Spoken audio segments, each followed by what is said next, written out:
Corona के बाद में सबका जो हाल हुआ है वो क्या बताएं, अभी क्या बयां करें। बहुत परिस्थिति ख़राब रही है सभी की, किसी एक की नहीं। बट होता है ना कि अंधेरे के बाद सवेरा ज़रूर आता है। तो उसी तरह से अब धीरे धीरे माहौल ठीक होने लग गया है, काम शुरू होने लग गया है। और ये मेरा पहला फंक्शन है जो छठ पूजा का कार्यक्रम है, कुशीनगर में होने जा रहा है। और बहुत ही खुशी हो रही है कि सब कुछ वापस बैक टू नॉर्मल होने जा रहा है। तो एक दिल में खुशी भी है, एक बहुत दिनों बाद काम कर रही हूँ, उसकी उत्सुकता, एक फ्राइट, सब कुछ एक मिक्स्ड फीलिंग हो रही है।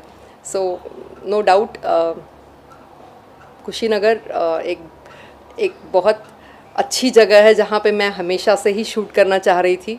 और ये इवेंट यहाँ पर हो रहा है पडरौना में, और बहुत मज़ा आ रहा है कि पहली बार काफ़ी लोगों के समुदाय में मैं जा रही हूँ। सो हम लोग सब चीज़ों का ध्यान भी रख रहे हैं, प्रोटोकॉल का पालन भी कर रहे हैं। जैसा कि ये पता चला कि आप यहाँ से एज ए सिंगर डेब्यू हो रही हैं, मतलब सिंगिंग भी आप यहाँ कर रही हैं, तो क्या आने वाले दिनों में जो भोजपुरी के दर्शक हैं वो पाखी हेगड़े को एक गायिका के रूप में भी देखेंगे? अभी मुझे ये नहीं पता, लोगों का प्यार मिला मुझे तो ज़रूर मैं कोशिश करूँगी कि मैं अच्छा करूँ। नो डाउट ये मेरी पहली कोशिश है। सो कहीं ना कहीं कुछ ना कुछ कमियां और त्रुटियां ज़रूर रही होंगी और होती रहेंगी। लेकिन मुझे लगता है कि जब लोग हमें प्यार करते हैं तो वो हमको हमारी कमियों के साथ और खामियों के साथ एक्सेप्ट करते हैं। सो मैं पूरी तरीके से मेहनत करूँगी और कोशिश करूँगी कि मैं जो भी करूँ अच्छा करूँ और मेरा 100% जो मेरी तरफ से दे सकती हूँ वो ज़रूर दूँ।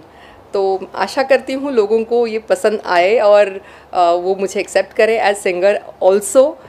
जैसे उन्होंने मुझे अपना प्यार दिया है एज एन एक्ट्रेस, मैं उतनी ही शिद्दत से सिंगिंग भी कंटिन्यू करूँगी।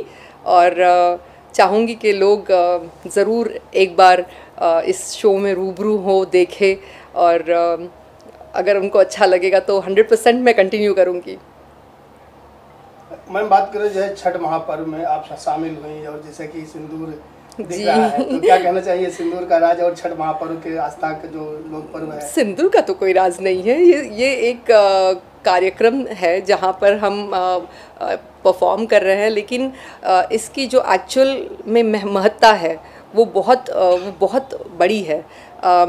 मैंने दिनेश जी से बात करते हुए सुना था कि निरहुआ का मतलब सिंदूर होता है, और कहीं ना कहीं मेरी कंपनी का नाम भी सेनूर मैंने उसी बेसिस पे रखा था। तो ये सिंदूर जो है ये अपनी पति के लंबी आयु के लिए औरतें लगाती है।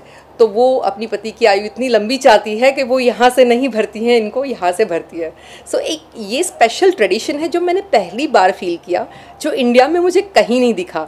Being a south Indian, Karnataka से होने के वजह से मुझे ये कल्चर का आइडिया नहीं था पहले। लेकिन जब मुझे पता चला तो मैं बहुत एक्साइटेड हुई और मैं बोली कितना डेडिकेशन और कितनी एक होती ना लॉयल्टी रिलेशनशिप के टुवर्ड्स। एक रिश्ता जब निभाना होता है तो कितनी शिद्दत से एक औरत निभाती है, इसका प्रतीक ये कहीं ना कहीं है। और छठ पूजा के अवसर पर यहाँ पर आए हैं तो मुझे लगता है एक माँ के लिए अपने बच्चे से ऊपर कुछ नहीं होता है, और सेम बच्चे के लिए भी वही होता है। अपनी माँ के प्रति उनका सबसे ज़्यादा प्यार होता है। और मुझे लगता है एक माँ अपने बच्चे के लिए कुछ भी कर गुज़रती है, कितनी भी कठिनाइयाँ झेलती है। ऐसे में ये व्रत जो है वो उसका साक्षी है। माँ भूखी रहती है और अपने बच्चे के लिए, उनके स्वास्थ्य के लिए, उनकी अच्छाई के लिए, उनकी लंबी आयु के लिए कामना करती है। तो एक अलग वैशिष्ट्य है इसमें, और ये कहीं अनयूजुअली मुझे और किसी कल्चर में मतलब मैंने फील नहीं किया है कि इस पर्टिकुलर फेस्टिवल को इस तरीके से मनाते हैं, इतने पॉम्पस वे से, इतने ग्रैंडर में मनाते हैं, ये मैंने देखा नहीं था। तो मैं बहुत सरप्राइज्ड भी हूँ, एक्साइटेड भी हूँ, और ऑलवेज़ मैं इस फेस्टिवल को बहुत लाइक करती हूँ क्योंकि ये एक अलग फेस्टिवल है जो नॉर्मली मुझे नहीं लगता इंडिया के दूसरे किसी कोने में मनाया जाता है। सो मेरे लिए ये स्पेशल है, और मैं हमेशा चाहूँगी कि इस तरीके का फेस्टिवल का मैं पार्ट हमेशा बनूँ। मैं यही कहूँगी ऑर्गेनाइजर्स ने इतने अच्छे से इसको ऑर्गेनाइज़ किया था। जो यहाँ की महानगर पालिका है, पटरौना महानगर पालिका और कमेटी, इन्होंने पूरी तन्मयता से इसको एग्जीक्यूट किया। हर जगह पे बहुत इसके पोस्टर्स, बैनर्स, मतलब ऐसा लग रहा था जहाँ मैं गली से गुजर रही हूँ और हर जगह पे देख रही हूँ तो पोस्टर्स मेरे लगे हुए, तो बहुत खुशी महसूस हो रही थी। आफ्टर लॉन्ग टाइम मैंने कुछ वापस वो स्पेशल वाली फीलिंग फील की और मुझे लगा कि मुझे ये और करना है, मुझे लोगों से रूबरू होना है, मुझे मिलना है।